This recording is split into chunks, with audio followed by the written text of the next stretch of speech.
श्री संतोषी देव्ये नमः। श्री संतोषी देव्ये नमः। ओम संतोषी देव्ये नमः। ओम संतोषी देव्ये नमः। ओम संतोषी देव्ये नमः।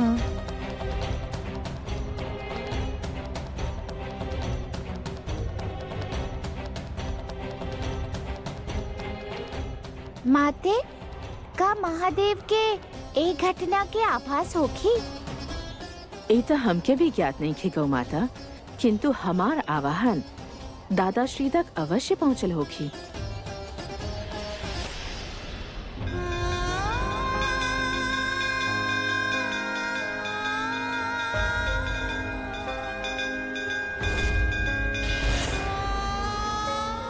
हे संतोषी माँ, संतोषी अपन जीवन में खुद से भी ज्यादा अगर केहू पर भरोसा के लिए बाड़ी तो रउआ बानी। ओकर विश्वास के टूटे मत दे अब माँ।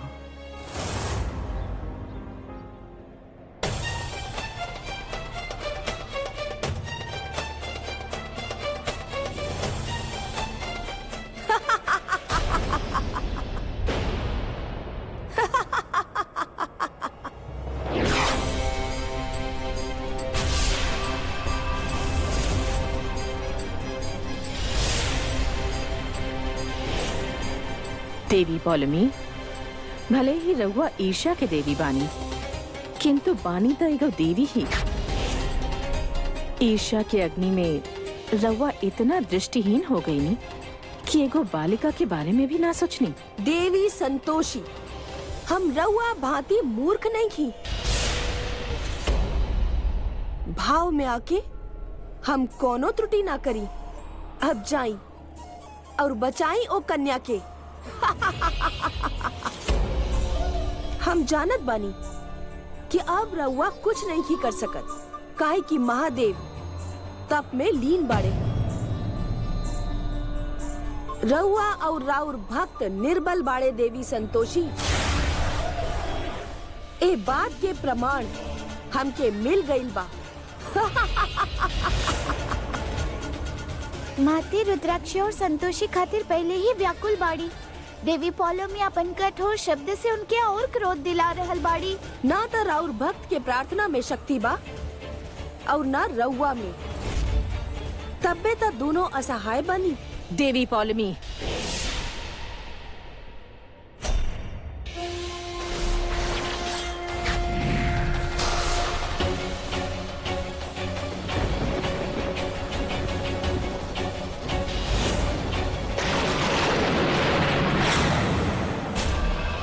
नारायण नारायण।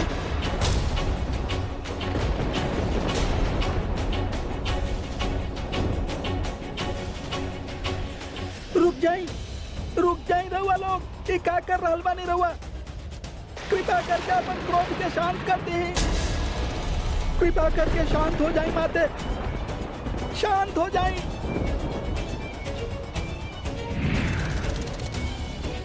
देवी पौलमी, रहुआ भी अपन क्रोध के शांत करी। कृपा करके दोनों शांत हो जाएं।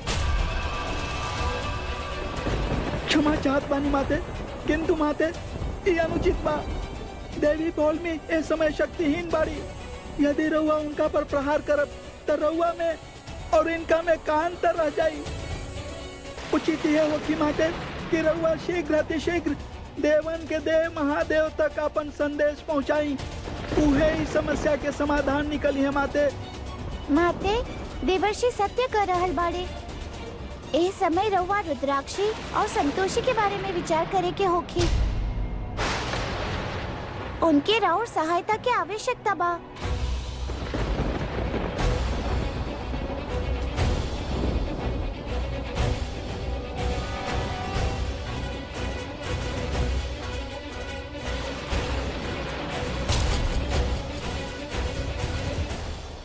का भइल देवी संतोषी? कदाचित रउआ भयभीत हो गई नी?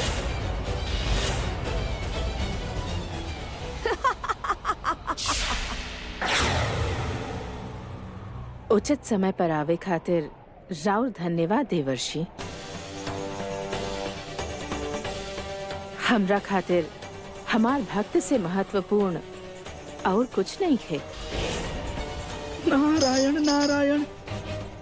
माते, अपन क्रोध शांत करे खातिर धन्यवाद माते।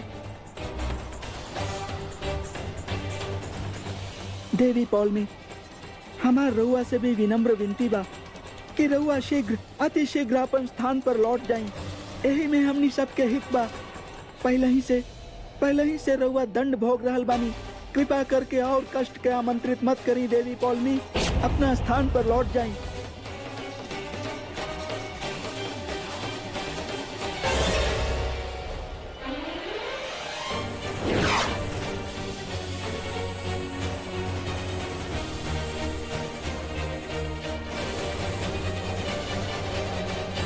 नारायण नारायण।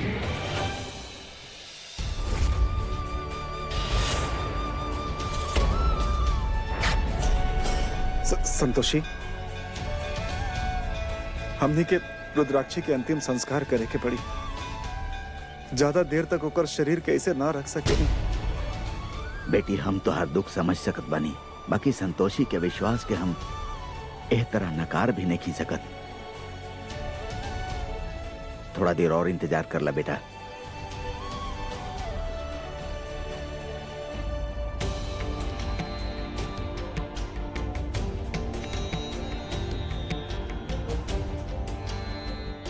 दादाश्री, हमार भक्त कष्ट में बिया, कृपा करके हमार सहायता करी।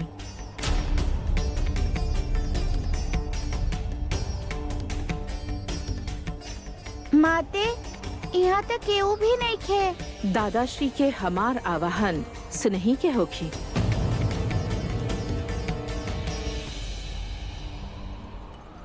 देवी संतोषी, का भइल?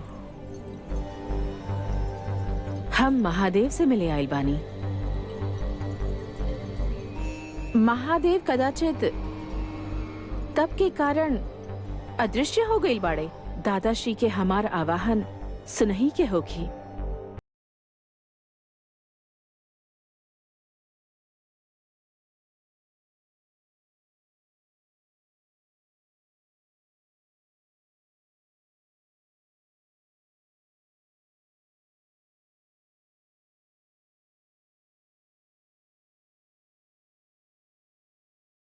तब तक हमके उनकर भक्त के ध्यान रखे के चाहिए। ओम नमः शिवाय।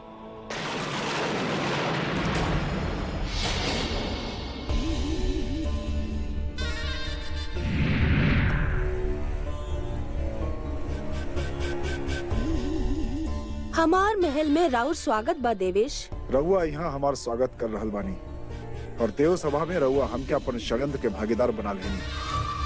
अपना द्वेष के भावना में रउआ अपन पति के भी ना छोड़नी। देवेश, हम जे भी कईनी आपन प्रकृति के अनुरूप कईनी। यदि ऐसा नहीं बा तब हम भी अपन प्रकृति के अनुरूप ही कार्य करब।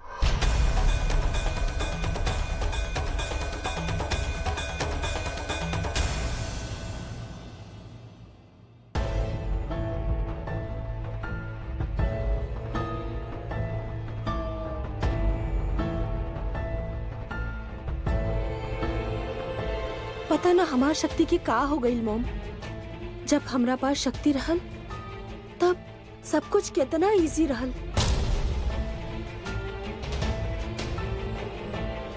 श्री संतोषी देव्य नमः। श्री संतोषी देव्य नमः। पापा, सवेरे से रात हो गई। हमने के संतोषी के रोके के चाहिए।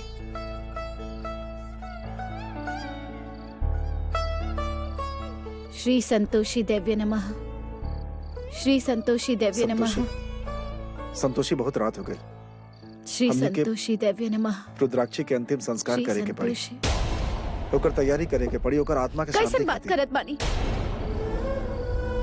बेटी है हमार, कुछ नहीं के भयलो के। पागल हो गइल बानी का? ऐसन बात करत बानी? कहीं ना ले जाए देव हम अपन बेटी के।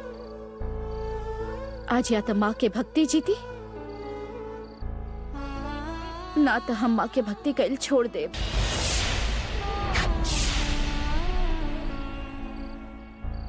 माँ, हमके निराश मत करब।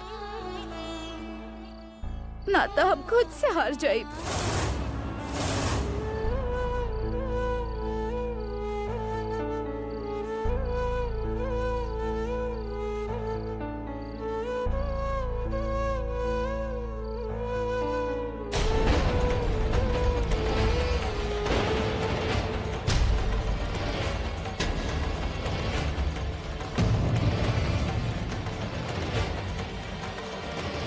ए दिया के बुझाए से पहले हमके हमार बच्ची लौटा दी ही माँ। यदि रउआ हमके हमार बच्ची ना लौटाई नी तो हम राउर भक्ति छोड़ दे। यदि रउआ हमके हमार बच्ची ना लौटाई नी तो हम राउर भक्ति छोड़ दे। हम समझ लेब कि संतोषी माँ नाम के कोनो देवी रहली ही ना। इतना साल तक हम बस एगो पत्थर के मूर्ति के पूजा करत रहनी। हमार बच्ची हमके लौटा दी ही माँ। संतोषी, बस धैर्य से ए दिया के बुताए तक इंतजार कर ली ही। आज ही दिया तय कर दी ही कि हमारी जिंदगी पे रोशनी होगी कि अंधेरा।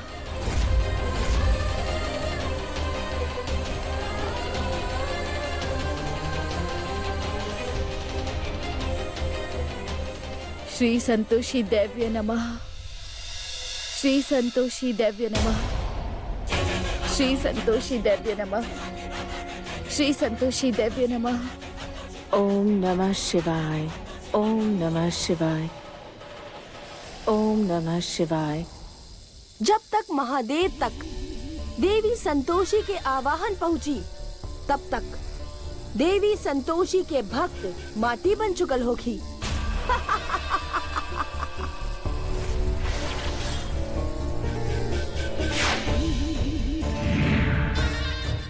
तोहार बहुत बहुत धन्यवाद पुत्री। तोहार सद्बुद्धि के कारण हमनी असुरन के शक्ति वापस आ गई। असुरराज, धन्यवाद करे के कोनो आवश्यकता नहीं है। असुर कन्या होखे के नाते आप अनुकूल खातिर इतना तक करिए सकेनी।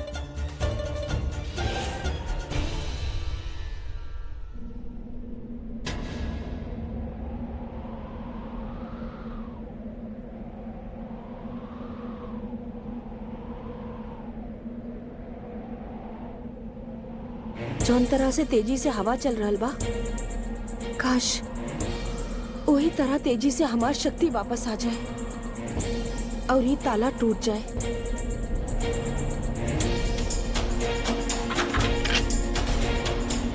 मॉम,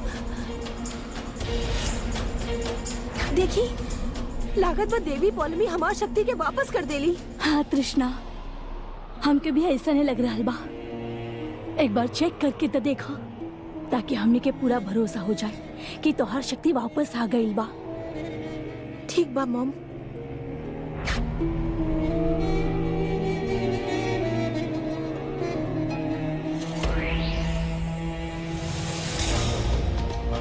हम चाहत बानी कि ई रॉड पिघल जाए।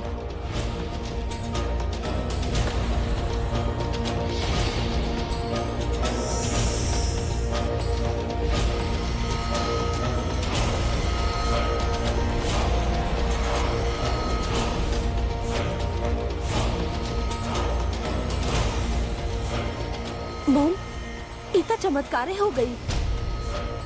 अब हमने ये लॉकअप में ना रह। हाँ तृष्णा,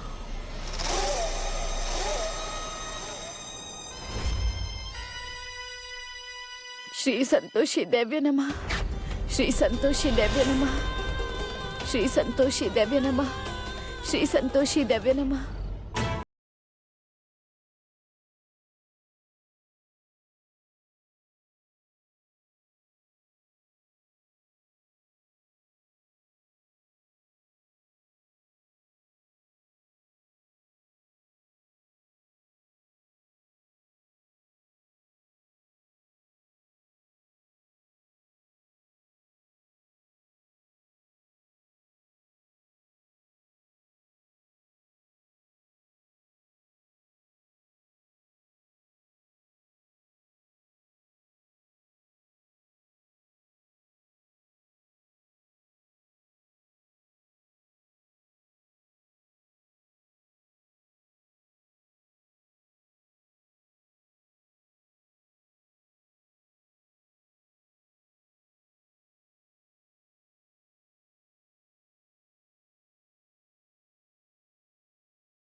ओम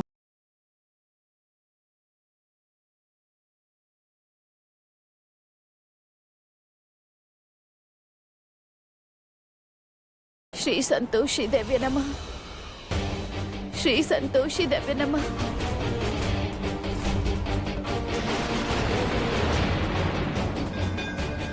श्री संतोषी देवी नमः। श्री संतोषी देवी नमः।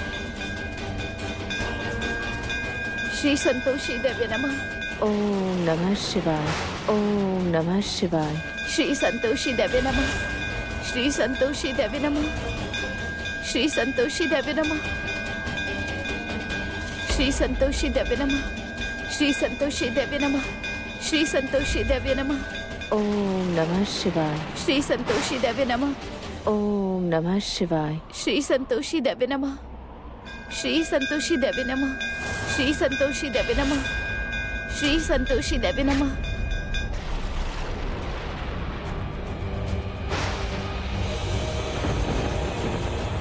ओम नमः शिवाय।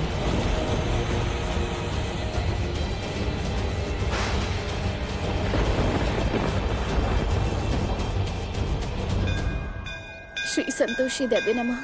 श्री संतोषी देवी नमः। श्री संतोषी देवी नमः। श्री संतोषी देवी नमः। श्री संतोषी देवी नमः।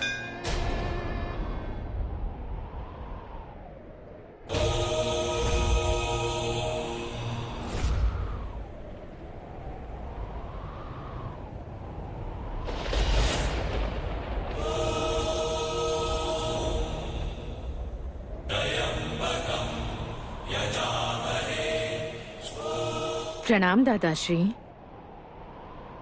देवी पौलमी हमारा अंश पर प्रहार केले बाड़ी, नागपाश प्रक्षेपित करके ओकर प्राण लेवे के चेष्टा केले बाड़ी।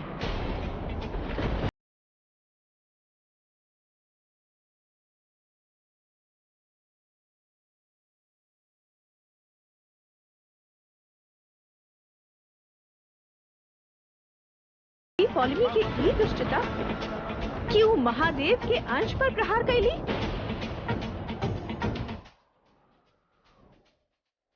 हम कोनो स्त्री पर प्रहार ना करेनी। रउआ देवी लोग अभी जाएं और देवी पौलमी के अंत कर दी ही।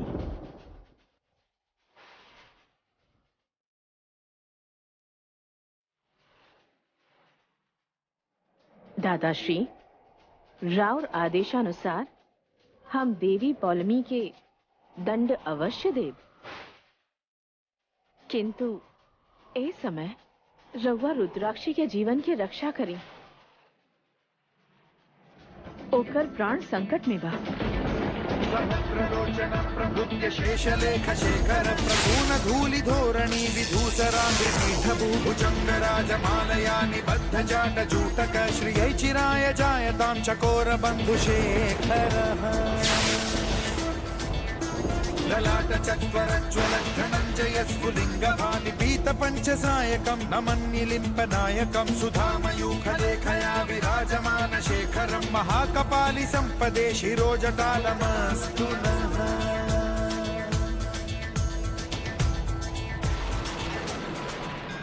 श्री संतोषी देवी नमः। श्री संतोषी देवी नमः। श्री संतोषी देवी नमः।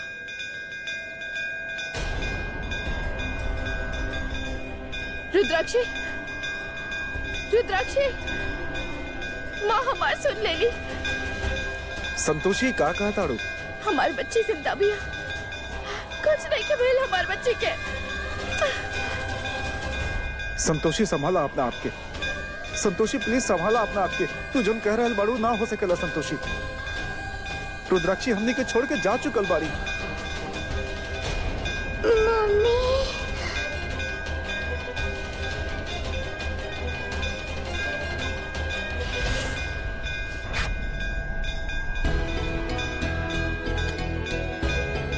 पापा रहुआ सुनी। रुद्राक्षी संतोषी के नाम लेके ओके ओके मम्मी बोलेलस।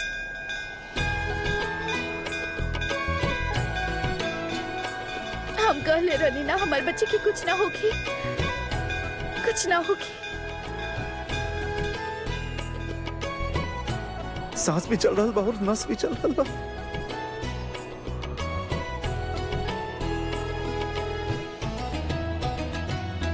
हेता करिश्मा बा।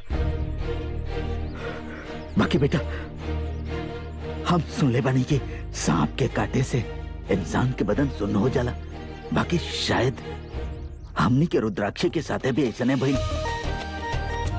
संतोषी माता की कृपा से बच्ची जिंदा बिया और पूरा जहर निकल गई। संतोषी माता, जय है संतोषी माता।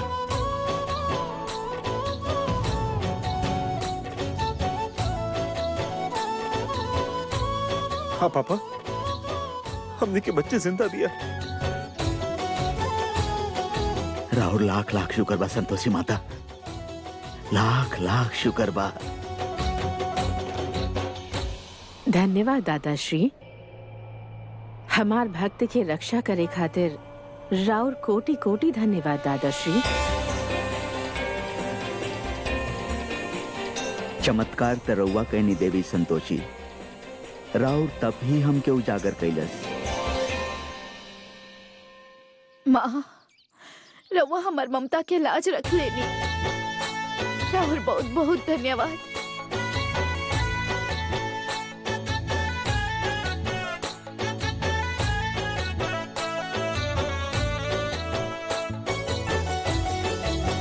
मम्मी, हम यहाँ पर का कर रहल बानी? और हमने तो पार्टी में रहनी ना। हाँ बेटे, पार्टी में रहनी।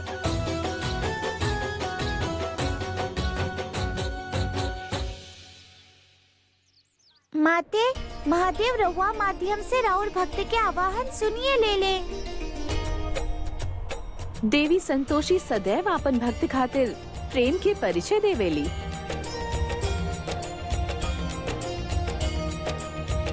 देवी संतोषी आज हमार सर्वशक्तिशाली दाव के भी काट देली। देवी पौलमी धृष्टता के सब सीमा लांघ ले बाड़ी। हमार अंश पर प्रहार करे के चेष्टा के ले बाड़ी। अब हमार क्रोध के सामना करे खातिर सज्ज हो जास।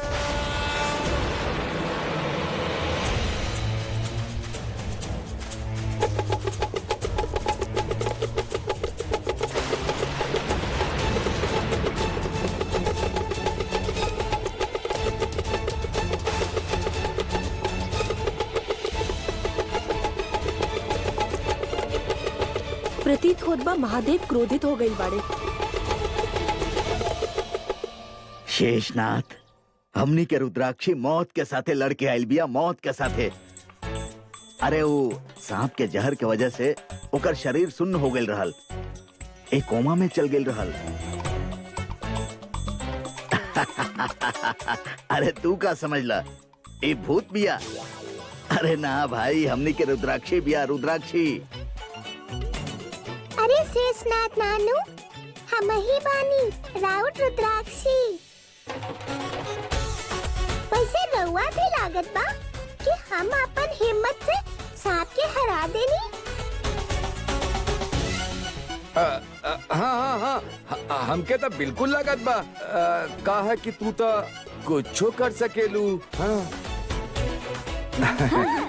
अपन रुद्राक्षी है। संतोषी बेटा, रुद्राक्षी के मंदिर ले जाके तू एगो बहुते बड़ा अनर्थ होके से बचा ले लो बेटा। रउआ बिल्कुल सही कहनी पापा। अगर हमने रुद्राक्षी के उस समय मंदिर ना ले जाई थी तो पता ना, और हम वो डॉक्टर के ना छोड़म ओकरा के। जाए दी ही ना धैर्य सर, हमने के बच्ची ठीक बिया और का चाहिए हमने के। पुरान बात के दोहराइब ना हमने के। पापा, हमार इतना अच्छा पार्टी खराब हो गई। अब हम क्या अपन बर्थडे वाला एगो और पार्टी चाहिए। अरे बेटा, वो तो छोटहन पार्टी रहल। अब हमने बहुते बड़ पार्टी करत तोरा खातिर, उससे 100 गुना बढ़। एकदम ठीक कहनी रहुआ। ई बात तो हम घर के ना बाहर से भी गुब्बारन से सजा दे। हाँ, हम सब मेहमान खातिर खूब अच्छा अच्छा पकवान बनाई। हाँ हटिया दीदी, हम तो हर मदद कर देब। हटिया दीदी, चला चिकन में। चिकन ना ना ना ना ना, हमार मतलब ना किचन में बहुते काम बा, खाना बनावे के बाद किचन में। अच्छा चलत बनी हमने अभी चलत बनी। हाँ बढ़िया बढ़िया पकवान बनावल छे। इनकर इन लोग के जवाब नहीं के। ये लोग खाली खाए के बारे में सोचे ना। नारायण नारायण। प्रणाम देवी पौलमी। क्षमा चाहत बानी देवी पौलमी।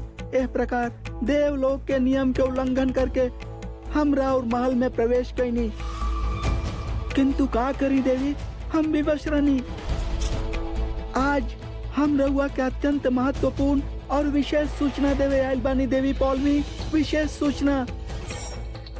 उ सुनला के बाद भी यदि रउआ के लागे कि हमार कृत्य दंडनीय बा, तो रउआ हमके अवश्य दंड दे सकनी देवी पौलमी। देवर्षि, दंड छोड़ी, पहले सूचना बताई। नारायण नारायण। देवी पौलमी, देवन के देव महादेव रउआ पर अत्यंत क्रोधित बारे देवी पौलमी, अत्यंत क्रोधित। डमरू के स्वर सुन के हमके भी कुछ ऐसा नहीं लागल। उचित कहनी रउआ देवी पौलमी, उचित कहनी। और महादेव के क्रोध के अग्नि कितना भयंकर होखेला इ त रउआ जाने नहीं ना देवी पौलमी। किंतु देवी रउआ ये ज्ञात नहीं खे कि देवन के देव महादेव देवी पार्वती के रउआ के नष्ट करे के आदेश दे देले बारे, नष्ट करे के।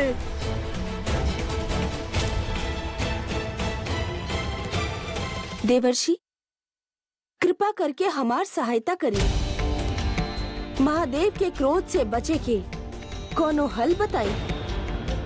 रउआ देव ना हई, यही से एक ऋषि होके के नाते रउआ हमार सहायता करी।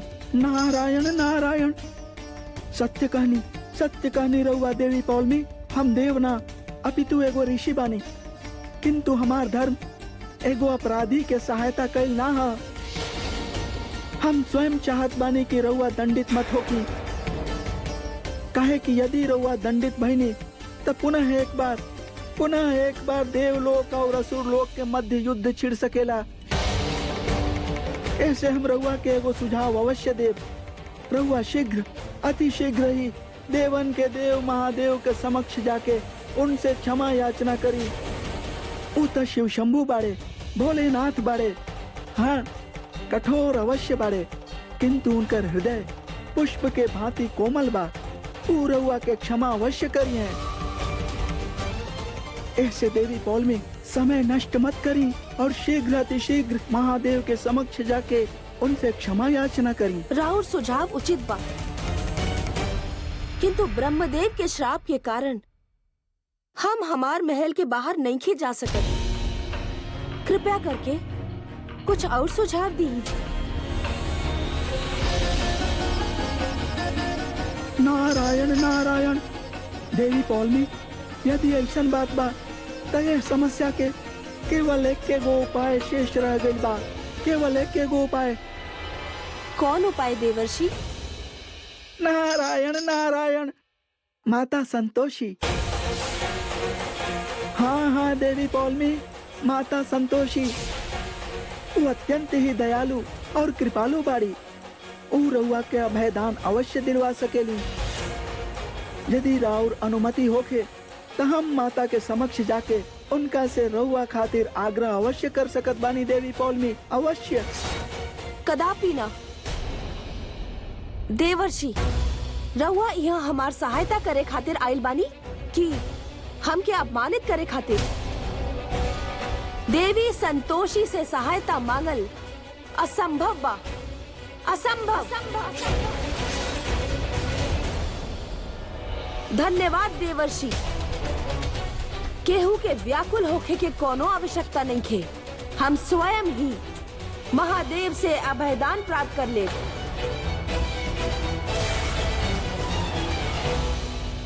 मम्मी, रउआ ना हमरा खातिर ना इतना बड़ केक मंगवाई।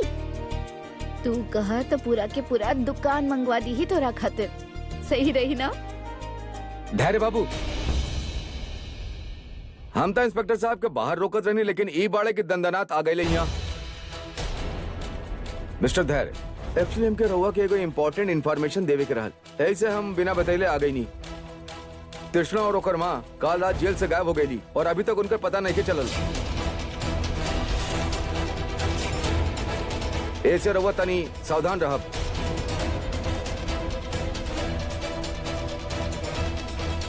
अरे संतोषिया बाबूजी, अरे घबराए के कोनो जरूरत नहीं के। हाँ बिल्कुल परेशान मत हो कि हम बानी ना पहरेदारी करे खातिर। हाँ अरे कोनो डराए के जरूरत नहीं के, हमके भी केहू से डराए के जरूरत नहीं के अभी। हाँ वेल हमार काम रहा रहुआ के अलर्ट कईल, वो हम कर देनी।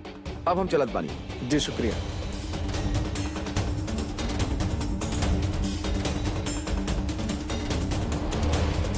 लागत बा तृष्णा आंटी के अपन शक्ति वापस मिल गईल बा। मम्मी, सबसे ज्यादा तो रहुआ के अपन ख्याल रखे के होखी, काहे कि तृष्णा आंटी के सबसे बड़ दुश्मन रहुआ बानी और वो रहुआ के नुकसान पहुंचावल चाहत बाड़ी।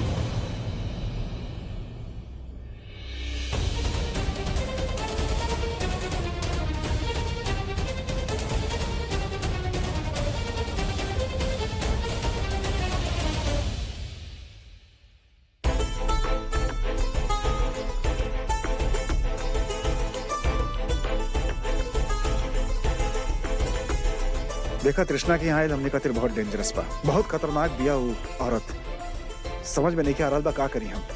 तृष्णा कौन हद तक जा सकेली, ये हमसे अच्छा केहू ना जान सकेला। कुछ ना कुछ तो हमने के करे के होखी होकर। का बात बा डॉक्टर साहब, रुद्राक्षी ठीक तबिया ना? राउर बेटी अभी दुनिया में ना रहल। यदि रउआ हमके हमार बच्ची ना लौटैनी तो हम राउर भक्ति छोड़ दे। मम्मी, हमार बच्ची जिंदा बिया। रुद्राक्षी हम तो के कुछ ना होके दे, हम तो के कुछ ना होके दे रुद्राक्षी। तृष्णा तो हर कुछ नहीं ही कर सकत। धैर्य से हम तो के कुछ ना होके दे, कुछ ना होके दे। पापा, का भइल रहुआ के? हाँ रउआ ठीक तो बानी ना? हाँ हम ठीक बानी।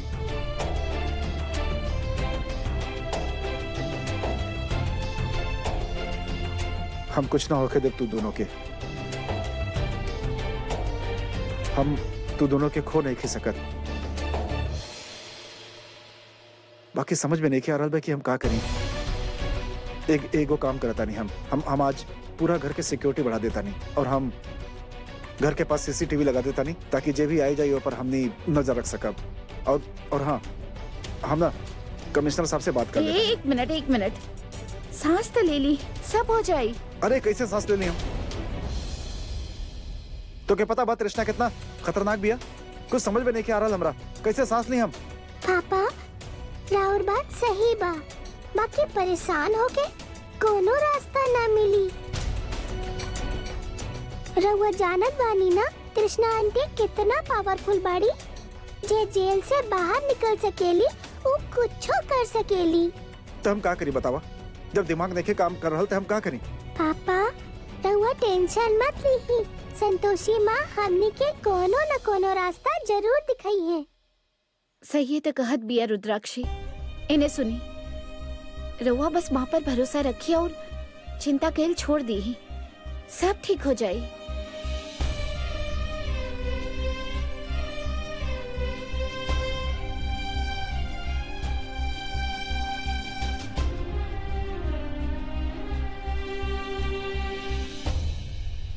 माते, देवी पोलोमी के अनुचर कड़ा सुरक्षा व्यवस्था के बीच से भी निकल गई, अर्थात ओके ओकर शक्ति वापस मिल गई बा। ये अत्यधिक चिंता के विषय बा कि बंदी बनला के पश्चात भी देवी पौलमी के असली शक्ति उपस्थित बा। यही से माते हमने के कोनो ऐसे उपाय करे के होखी जैसे संतोषी और ओकर परिवार की सुरक्षा सुनिश्चित हो सके। अब रुद्राक्षी के ही एक पग आगे बढ़े के होगी। प्रणाम माते, प्रणाम गौ माता। माते, रउआ की माता पार्वती शीघ्र ही देव सभा में उपस्थित होके के कहली है। रउआ जाए, हम शीघ्र ही वहाँ पहुँच जाए। पता ना माता पार्वती हमके काहे बुलैली है।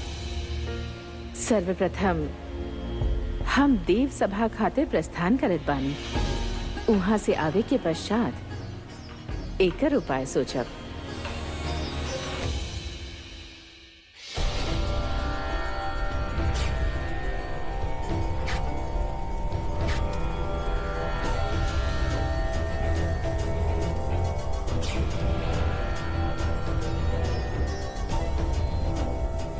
महादेव की आराधना कइले बिना हमके क्षमा ना मिली।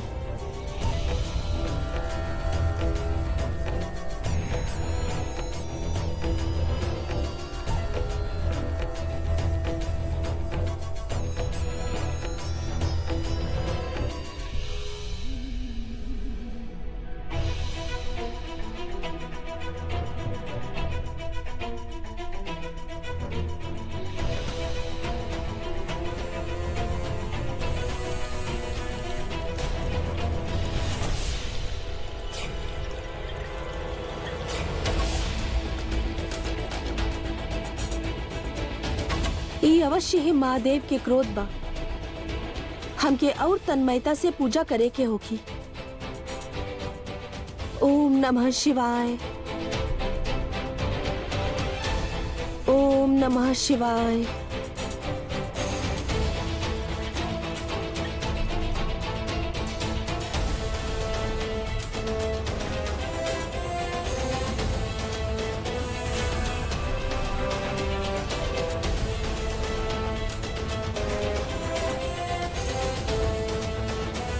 देवाधिदेव महादेव, रउआ हमार प्रार्थना सुने के होखी, हमके क्षमा करे के होखी।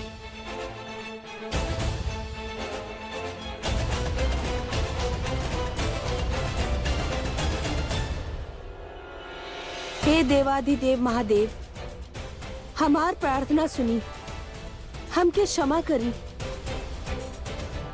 ओम नमः शिवाय, ओम नमः शिवाय, ओम नमः शिवाय, ओम नमः शिवाय। आज तक कर ले लो खाए में कंजूसी, लेकिन आगे से ऐसे ना चली। हाँ ठीक बा मम्मी, काल से पूरा पेट भर के खाइब। खाई के है पड़ी। तोहरा पता बा हम तोहरा इतना फिक्र काहे करेनी? काहे? काहे कि तू हमार जान हो। वो दिन तो के कुछ हो गेल हो कितना तो हम हो जिंदा ना बचती। हम हो रउआ के इतना सारा प्यार करेनी। जाने नहीं हम।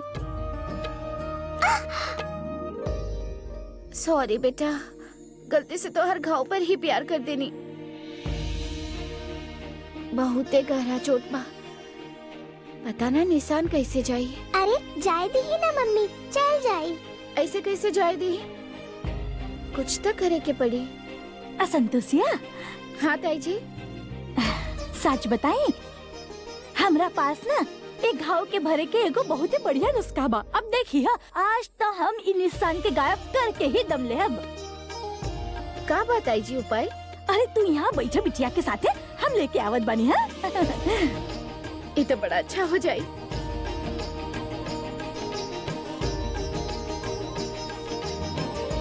अरे ओ संतोषी, चाय पीबू? रउआ चाय पूछत बानी हमसे, का बात बा? देखा तो के नइखे बनावे का हमू बना सकता नहीं, ऐसा कोनो बात नहीं है। ऐसे का देख रहा बाड़ू? अजीब बा रिएक्शन। तो के का लगता हम चाय नहीं बना सकत? चला आज हम तुम्हार गलतफहमी दूर कर देता नहीं। हाँ ई धैर्य सर के अचानक का हो गई? जे किचन में कबो कदम ना रखस, वो आज चाय बनावे के बात कर रहल बाड़े। ई धैर्य सर के रूप लेके कहीं तृष्णा तो ना? हा? एक मिनट धैर्य सर, ना हम आजे बनाए चाय। तू रहेदा, तू बैठ। हमारे एक सवाल के जवाब दी। राउर हमरा साथे शादी कौन हालात में भइल रहे? ई अचानक तू ऐसा सवाल काहे पूछ रहल बाड़ू? का हो गइल तोके? एकर मतलब हमार शक सही बा। हमके कुछ नहीं के भइल।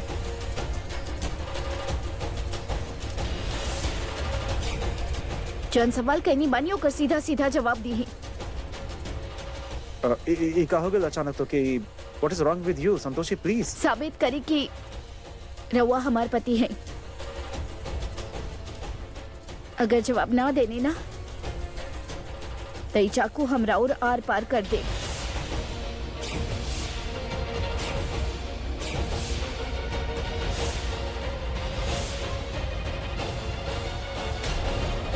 हाँ साबित तो कर दे, लेकिन ऐसे तो हमरा चाकू पास आवे की जरूरत नहीं है।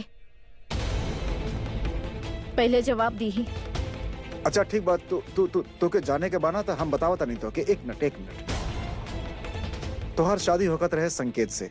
वहाँ हम गुस्सा में पहुंच गए नहीं और गुस्सा में गलती से ही सही तोहार मांग में सिंदूर भर देनी।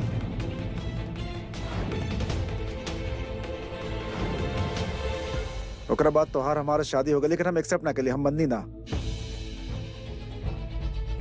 धीरे धीरे तू अपन प्यार से हमारा मतलब बा हमार दिल जीत ले लो।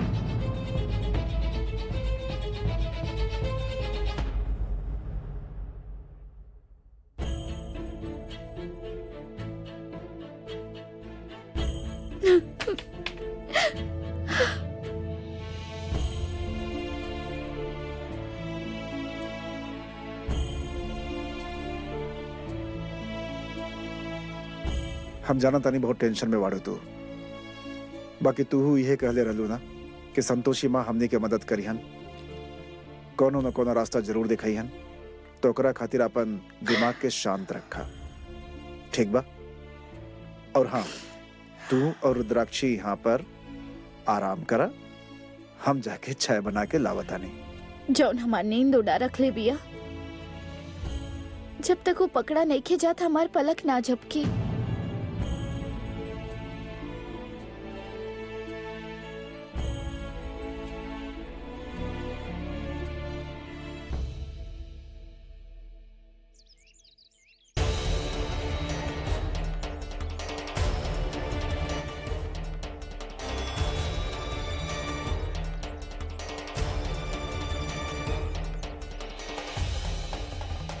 कृष्णा, शुक्र बा केहू हमने के देखलस ना। Yes mom, and I guess अब तक देवी पौलमी के शस्त्र रुद्राक्षी के ऊपर पहुंचा देले होगी और धैर्य और संतोषी ओकर गम में डूबल होगी। मॉम, यह सही मौका बा संतोषी के खत्म करे के, हमेशा हमेशा खातिर। कृष्णा, ज्यादा ओवर कॉन्फिडेंट मत बना। हमेशा बड़ बड़ बात करेलू, बाकी अंत में हार जालू।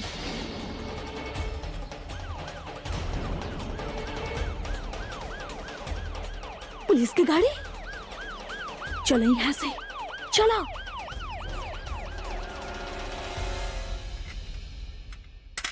क्या करत बड़ो रुद्राक्षी बिटिया? देखा हम तोहरा खातिर कालाइल बनी। देखा ई का बा?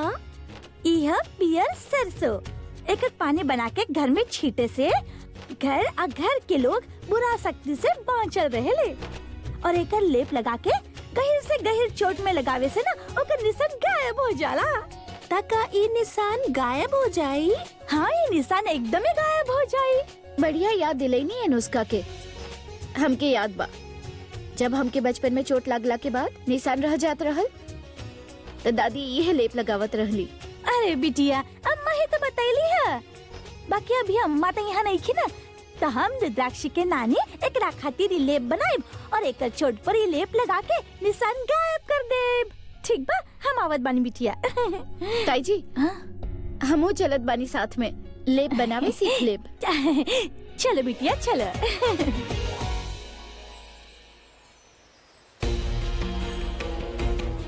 देवी पौलमी के मस्तिष्क में का चलेला ई ज्ञात कैल असंभव बा, असंभव। किंतु ये निंदा के विषय बा। उनकर साहस इतना बढ़ गई बा कि अब उनका केहू के भय नहीं खे।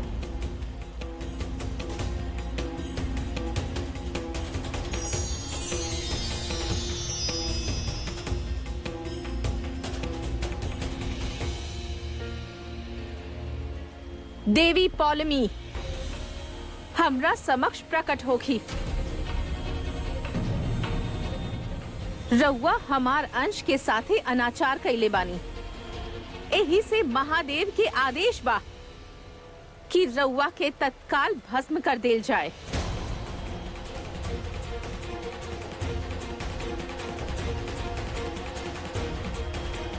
देवी पौलमी प्रकट होखी।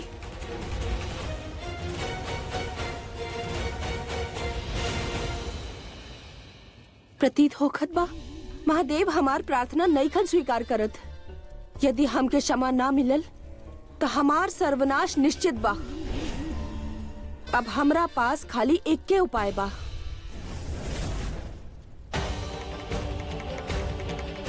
माता पार्वती के क्रोध त चरम पर पहुंच गइल बा।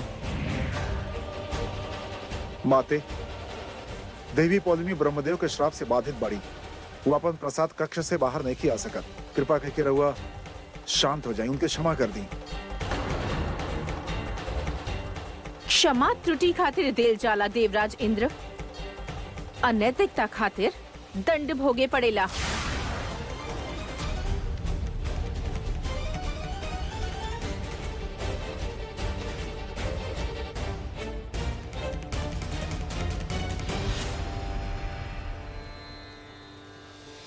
राहुल बात सत्य बा माते, किंतु देवी पौलमी की ओर से हम रहुआ से क्षमा मांगतानी।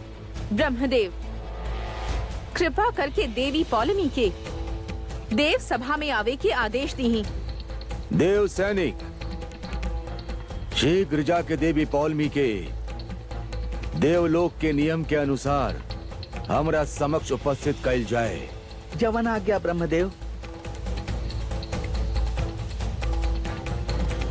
माते, सिर्फ एक बार हमारी विनती मान ली माते। देवराज इंद्र कृपा करके हमरा और देवी पौलमी के मध्य मत आई, ना तो रउआ भी हमारे क्रोध के सामना करे के होखी।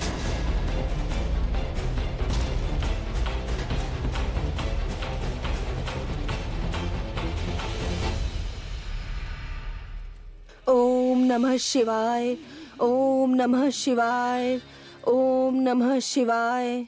देवी पार्वती रउआ तनिक कृपा करके शांत हो जाई। देव सैनिक कुछ क्षण में उपस्थित होखिए। ब्रह्मदेव जब तक हम महादेव के आदेश के पालन नहीं कर लेत, तब तक हमार क्रोध और मन शांत ना होखी।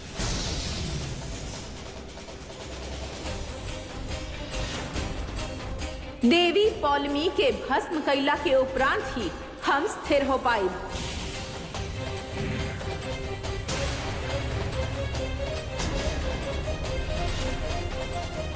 माता पार्वती प्रचंड क्रोध में बाड़ी।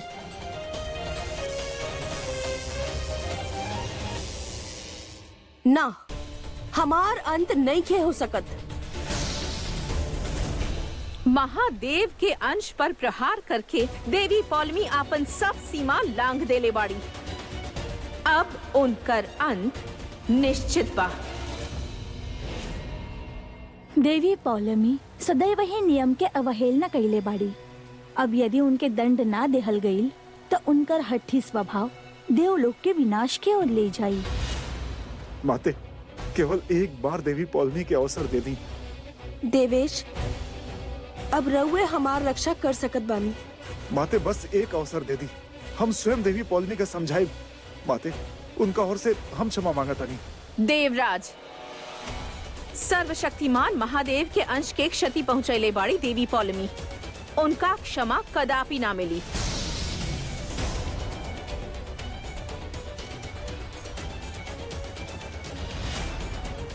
देवर्षि जी माते। आपन वीणा में लागल ए यंत्र के माध्यम से का रउआ केहू के गोपनीय संदेश भेज रहल बानी?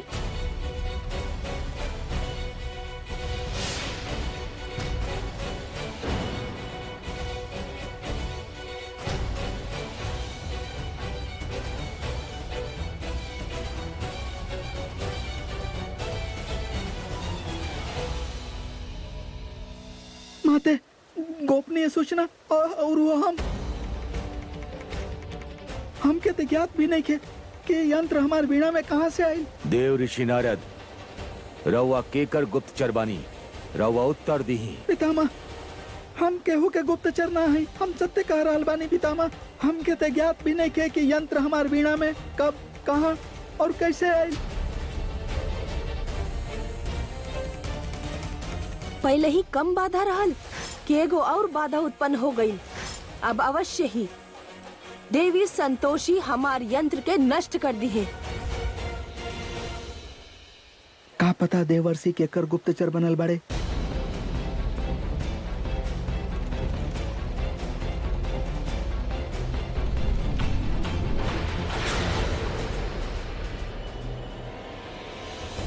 ब्रह्मदेव, ए यंत्र के बनावट से ई प्रतीत हो रहल बा कि ई अवश्य ही देवी पौलमी के यंत्र बा। उ अवश्य ही देवराज के अन्वेकता में ई कैले होगी हैं। देवी पौलमी के यंत्र? प्रत्येक मार्ग पर देवी पौलमी दुराचार कैले बाड़ी। समय आ गईल बा, आज उनकर समस्त कृत्य के दंड मिली। हमके समझ में नहीं आ रहल कि देवी पार्वती के क्रोध से कैसे बचल जाओ। अब तो हमार यंत्र भी नष्ट हो गई, जैसे हमके देवता के योजना के बारे में ज्ञात होकत रहल।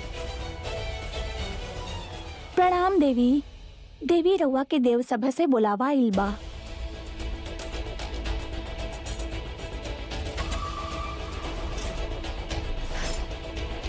अब हमरा पास खाली एक के मार्ग बा, हमार मायावी शक्ति।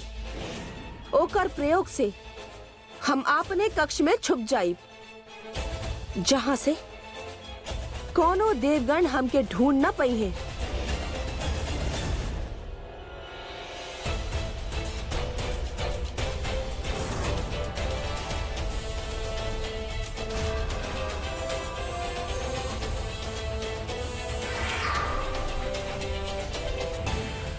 अब हम सुरक्षित बानी, अब हमके केहू ढूंढ न पाई।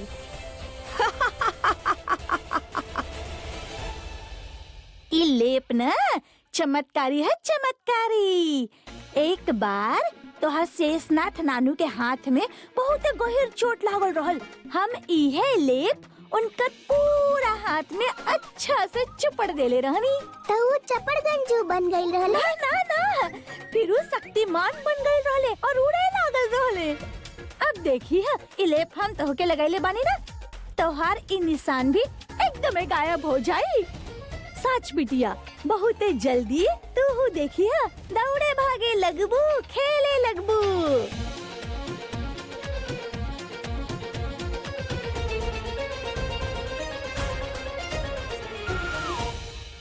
एक का व्यर्थ के बात कर रहल बाड़ा। का देवी आपन प्रसाद कक्ष में नहीं खी? देवी पौलमी के आपन कक्ष में रहे के आदेश देल गई रहल, वो अदृश्य कैसे हो सकेली? ब्रह्मदेव, राउर आज्ञानुसार हमने देवी पौलमी के महल पहुंचने और उनकर सेविका के राउर संदेश देनी।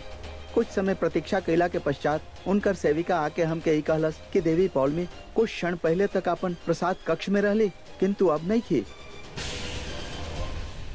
देवी पौलमी के इतना दुसाहस कि वो हमारा आदेश की अवहेलना कैले बाड़ी। ब्रह्मदेव, देवी पौलमी यहाँ से पलायन करस, उससे पूर्व हमनी के उनके बंदी बनावे के होखी। देव सैनिक, शीघ्र जाओ और देवी पौलमी के खोजा, चाहे वो पाताल में होकर चाहे वो कोनो गुफा में होकस। हमनी के कोनो मूल पर देवी पौलमी के पुनः बंदी करे के बा। जा। आज्ञा के पालन होखी।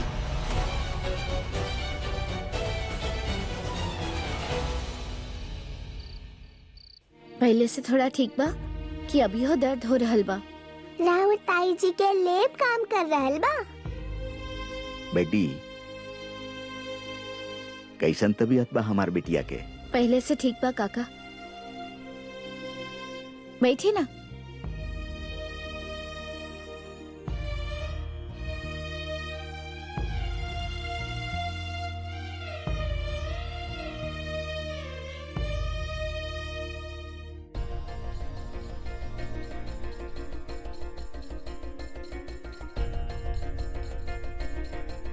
पापा का भइल? रहुआ तनी टेंशन में लगा था नहीं? बेटा वो दिन के बारे में सोच रहल बानी।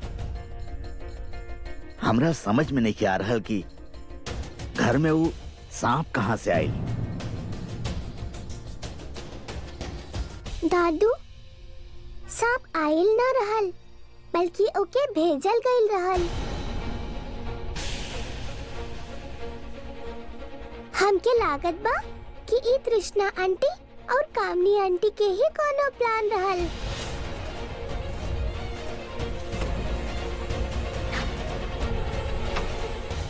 अरे एका भाई ये अचानक लाइट कैसे चल गई? हम बत्ती ले आवत बानी। अरे ना काका, हम लेके आवत बानी। ना ना, कैंडल हम लेके आवता नहीं। धैर्य सर, रसोई में मोमबत्ती कहाँ बा रवा पता ना चली। रवा लोग बैठी, हम लेके आवत बानी। प्रणाम ब्रह्मदेव। ब्रह्मदेव, हमने तीनों लोक में खोज कर लेनी, किंतु देवी पौलमी के कहीं पता ना चलल। वो अवश्य ही आपन असुरी शक्ति के प्रयोग करके हमनी के आंख से ओझल होके हमनी के मूर्ख बना रहल बाड़ी। हमार आंख से, हमार दृष्टि से तरह हुआ अवश्य बच जाए देवी पौलमी, किंतु देवी आदि शक्ति के दृष्टि से कैसे बच पाई?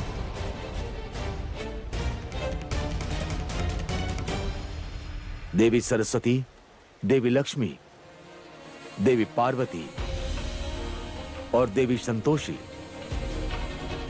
रउआ चारों देवी देवी आदि शक्ति के अंश बानी।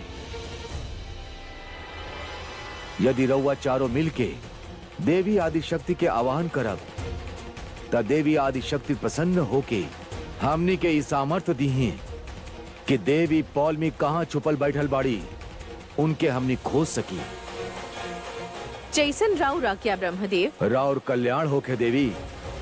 देवी संतोषी, कृपा करके देवी हवन कुंड के आवाहन करी।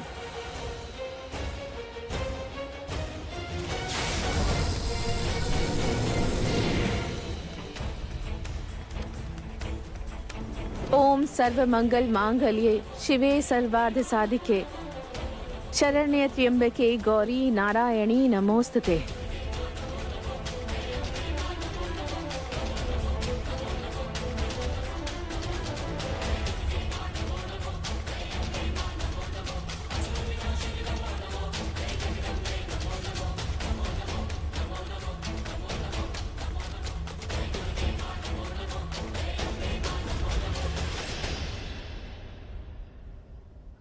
आजकल बिजली के भी कोनो भरोसा ना रहल, कब्बो चल जाला।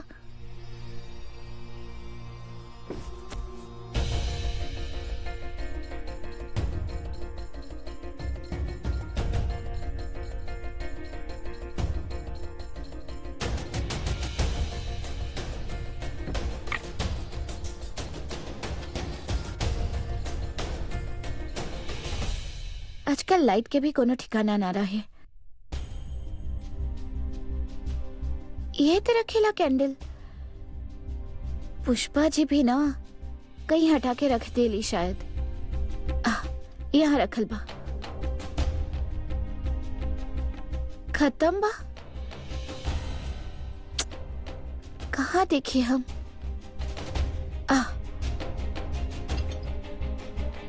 शुक्र बा मिल गई।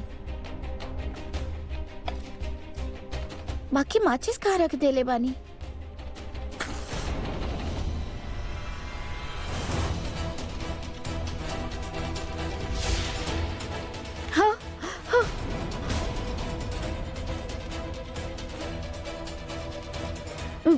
धैर्य सर, धैर्य सर, धैर्य सर, धैर्य सर।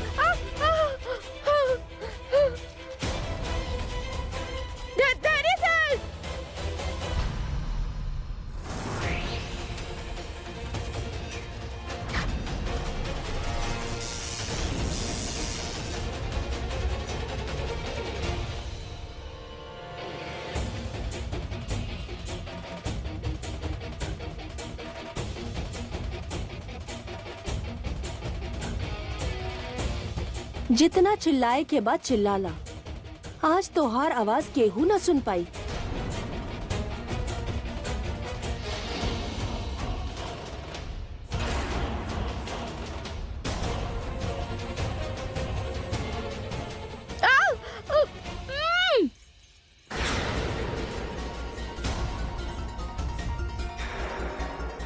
जितना बार तोहके मारे के कोशिश कईनी, तोहार संतोषी माँ तोहके बचा लेनी, लेकिन आज ना बच पैबू। आज तोहार मौत पक्का बा। जल्दी करो तृष्णा, ज्यादा टाइम वेस्ट मत करा, ना तो कहीं एकर किस्मत फिर से एकर साथ ना दे देवे।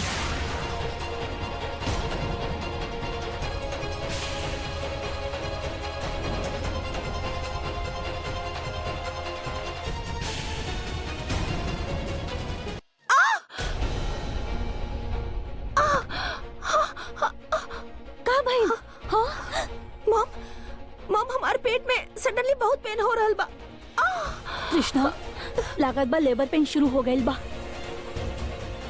मॉम, हमके कुछ नहीं के पता, बस रहुआ जल्दी से कुछ करी मॉम प्लीज।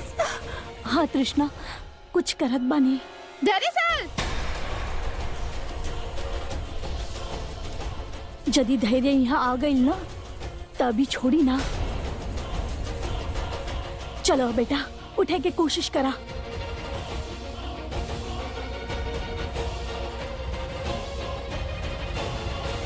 चलो चलो यहाँ से।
प्रणाम माते।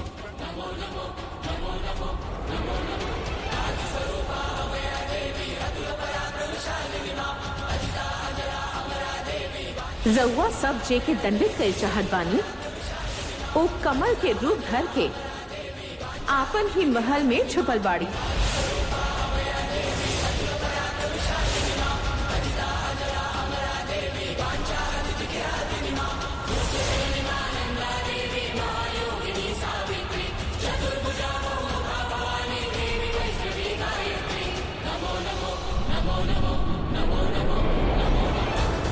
देवी संतोषी ईर्ष्या और द्वेष के नियंत्रण खातिर ही राउर उत्पत्ति भइल बा। अतः एक चक्र के प्रक्षेपित करे के अधिकार हम रउआ के देत बानी।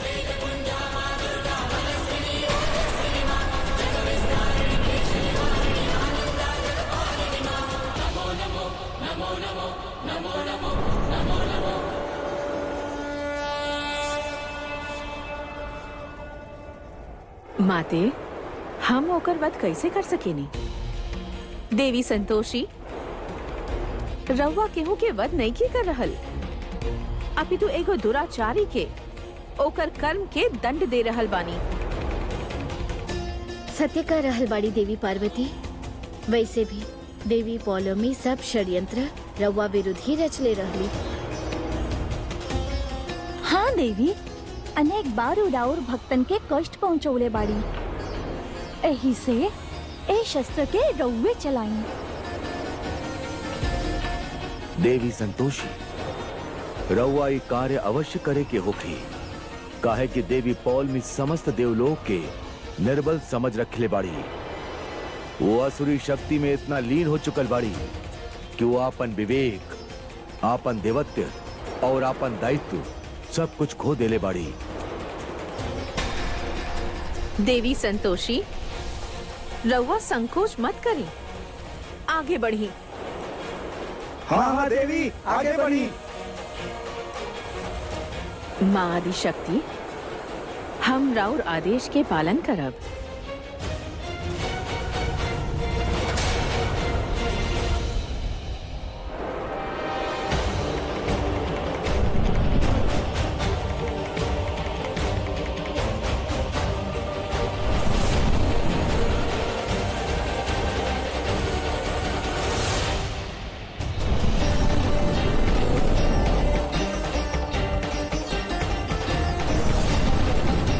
त्राहिमाम देवी आदिशक्ति, अनर्थ होके से रोकी देवी।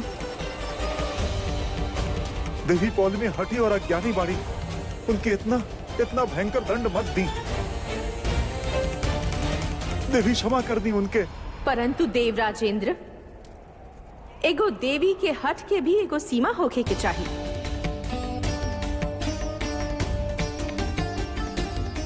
देवी पौल में हमार पत्नी बाड़ी, हमके कैसे भी माता से उनकर प्राण बचावे के होखी।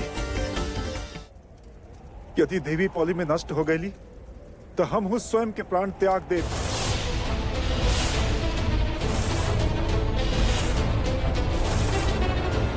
अगर देवराज स्वयं के हानि पहुंचैलन तो संपूर्ण देवलोक संकट में आ जाए। देवराज, हम राउर पीड़ा समझ सके नहीं, किंतु अब ई शस्त्र वापस नहीं खे लौट सकत।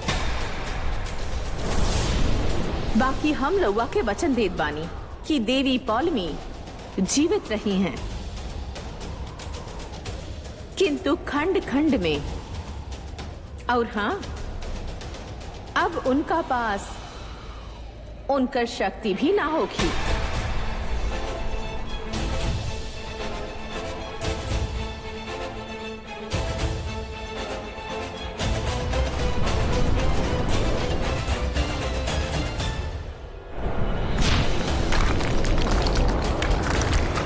ये कौन शस्त्र बा और ये हमरा समीप काहे आ रहल बा?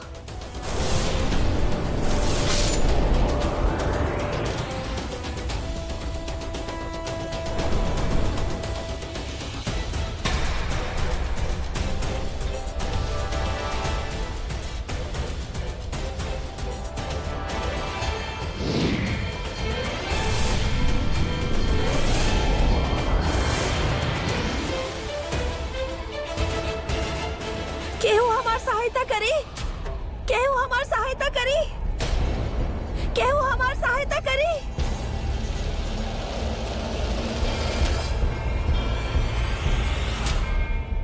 अब हमके प्रस्थान करे के होगी।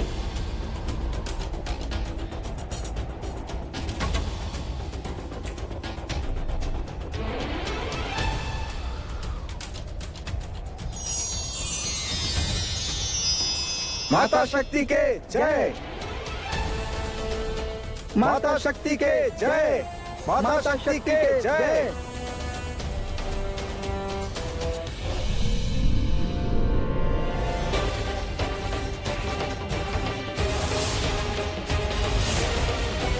ई का अंततः सत्य और न्याय की स्थापना हो ही गई।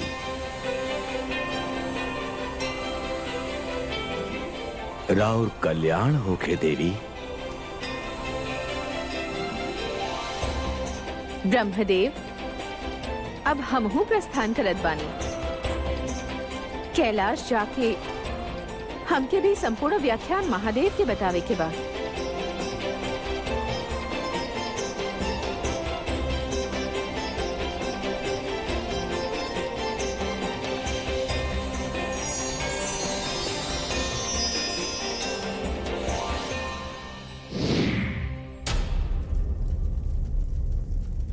पुत्री ई का हो गई?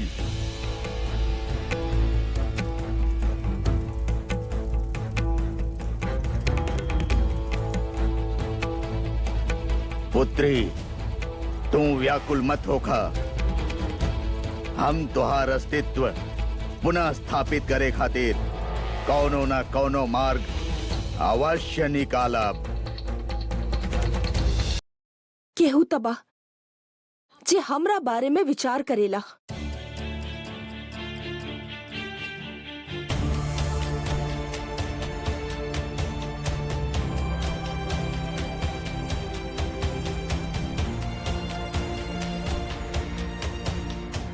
देवेश, अब कौन आभूषण भेंट करे खातिर लाइल बानी? हमार शरीर तो कई भाग में बट गईल बा और रउआ हमार सहायता भी न कईनी।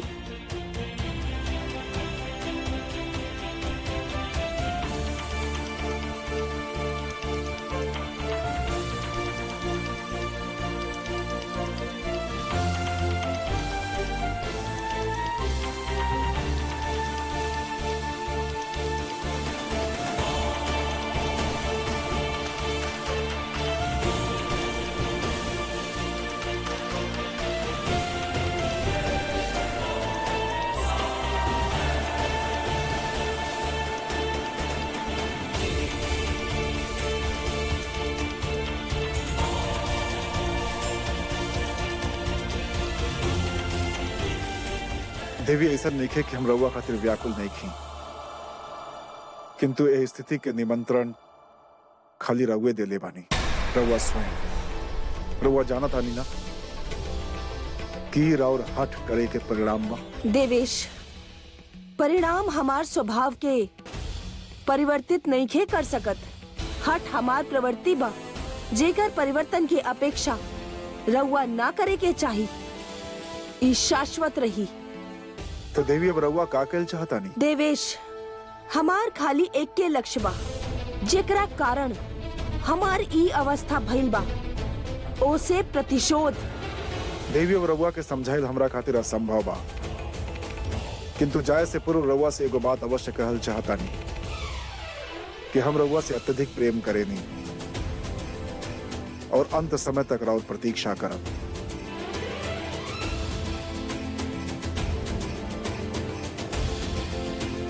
हमार शरीर भले ही खंडित हो गई होके, किंतु हमार द्वेष के अग्नि पहले से अधिक प्रबल हो गई बा। ई वचन हम स्वयं के देत बानी कि शीघ्र ही आपन उद्देश्य के पूर्ण करब। ई 2 डंडा के बाद 2 गो डंडा और डलनी। बतावा कए गो? 4 गो। अब हम करबे में मटर अच्छा आइल बा ना? हाँ, मटर तो अच्छा बा। अभी 9 डंडा में से हम 2 डंडा गायब कर देब। रुद्राक्षी और संतोषी कितना खुश बाड़ी एक दूसरा के साथ। आई विश कि दोनों ऐसे ही खुश रहें।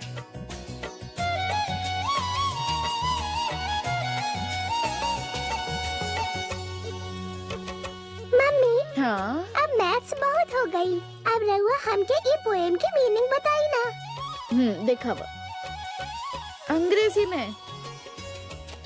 ये अंग्रेजी पीछा ना छोड़ी हमार। अच्छा एगो काम करा, तू ए पर हिंदी के कोनो कविता लिख दो अपना मन से। हाँ, हम एकर मतलब पापा से समझ के आवत बानी। ठीक बा? धैर्य सर, तनी अंग्रेजी कविता के मतलब हमके समझाए ना। रुद्राक्षी के बतावे के बा। देखा और देखा, यहाँ से लेके बताओ यहाँ तनी। तक। क्यों देख ली तो रउआ अरे, मम्मी। अरे सुना, सबसे पहले बात केहू ना देखी। सब बिजी बाड़ा ना अपन रउआ काम। पागल और हो केहू गइल बानी। देख भी लेता का भइल? तू हमार पत्नी बाड़ू।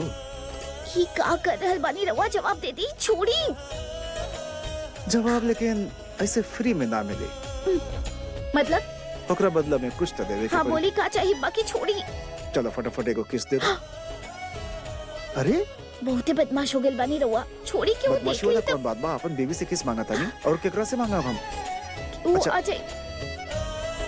कि वो आ जाए, छोड़ी। अरे केहू ना आई, तू टेंशन मत ले, बस फटाफट किस देता। का संतोषी, अरे सुना, हम कह रहल बानी कि संतोषी, काका, अरे तू वहाँ बड़ो बेटी, एक कप चाय बना दा, हमारे सिर में बहुत दर्द हो रहा बा। जी बनावत बानी। हाँ, और एगो किस हम एगो चाय हमरा खातिर भी। अरे संतोषिया, हम खातिर भी एक कप चाय बना दे। हाँ ताई जी, रवा खातिर भी बनावत बानी। अब रुद्राक्षी। हाँ मम्मी। बेटे यहाँ आजा, पापा के पास किताब कॉपी लेके। हाँ ठीक बा।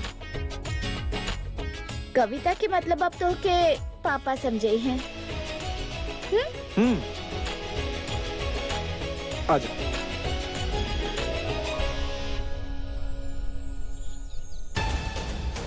एक मिनट, यहाँ यहाँ यहाँ संभालो कृष्णा, यहाँ यहाँ यहाँ बैठा। हाँ कृष्णा, हमारे पेट में बहुत दर्द हो रहा बा मॉम। पानी पानी, अच्छा बहुत प्यास लागल बा। हम पानी लेके आवत बानी। हाँ मॉम मॉम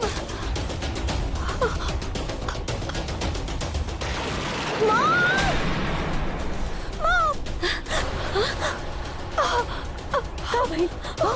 हमके बहुत पेन हो रहा बा, बर्दाश्त नहीं हो रहा मॉम। लागत बा डिलीवरी के टाइम हो गई बा। बाकी अब इस जंगल में डॉक्टर कहाँ से मिली? दादी के फोन। दक्षा। हाँ दादी प्रणाम। देखी ना ताई जी, फोन यहाँ छोड़ के पता ना कहाँ चल गेल बाड़ी। कोनो परेशानी दादी? कोनो परेशानी बाका? अरे बेटा, ई टिनुआ बाना आम के पेड़ पर चढ़ के आम तोड़त रहल, नीचे गिर गई, पैर में बहुत चोट आइल बा। उ दक्षा के तू यहाँ भेज दे। हाँ हाँ, हम ताई जी के भेजत बानी। एगो काम करत बानी, हम खुद ही ताई जी के लेके आवत बानी। हाँ रवा तीनों भैया के ख्याल रखब, बोलब हम नहीं आ रहल बानी। ठीक बा।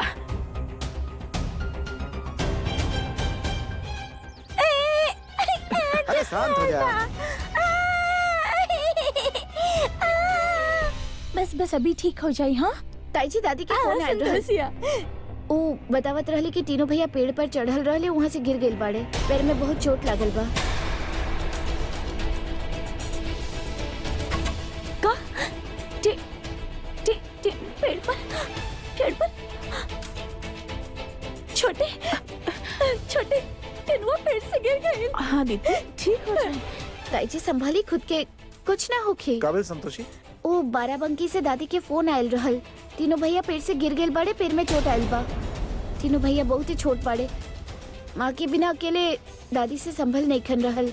हमके ताई जी के लेके तुरंत बाराबंकी खातिर निकले के होखी। बेटी, अभी तू फौरन जा बेटी, ज्यादा देर मत करा। जी हाँ तो एगो काम करा, हमके फैजाबाद एगो काम खातिर निकले के बा, और रास्ता में तू लोग के बाराबंकी हम छोड़ दे। जी हाँ, चलिए ताई जी। आई साहब। चलो चलो चलो चलो जा। चाची तने रुद्राक्षी के संभाल। हम संभाल लेब। हम देखत बानी, यदि कोनो डॉक्टर मिल जाए तो लेके आवत बानी। हाँ सब ठीक हो जाए कृष्णा, और थोड़ी देर। हाँ हम अभी आवत बानी बेटा। मॉम अभी आवत बानी कृष्णा।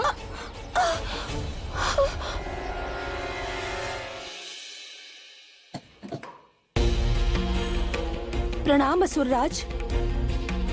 असुरराज, हम कितना असहाय हो गई बानी। देखी, हम रउआ के प्रणाम भी नहीं कर सकत। हम तोहार मनस्थिति के समझत बानी पुत्री, यही से हम तप करे खातिर जा रहल बानी, और शीघ्र ही तू अपन रूप, सब शक्ति और गुण के प्राप्त कर लेबू। इस संपूर्ण ब्रह्मांड में खाली रउए हमार सहायता कर रहल बाने असुरराज। हम सदैव राउर आभारी रहब।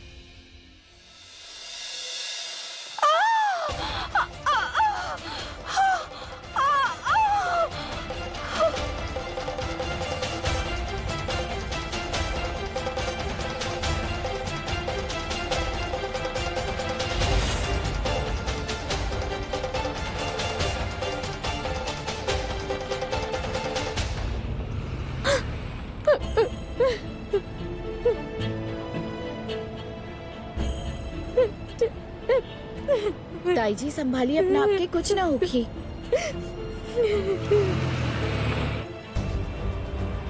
यहाँ कोनो हॉस्पिटल बा का? हमके नहीं के पता मैडम। नहीं के पता। अच्छा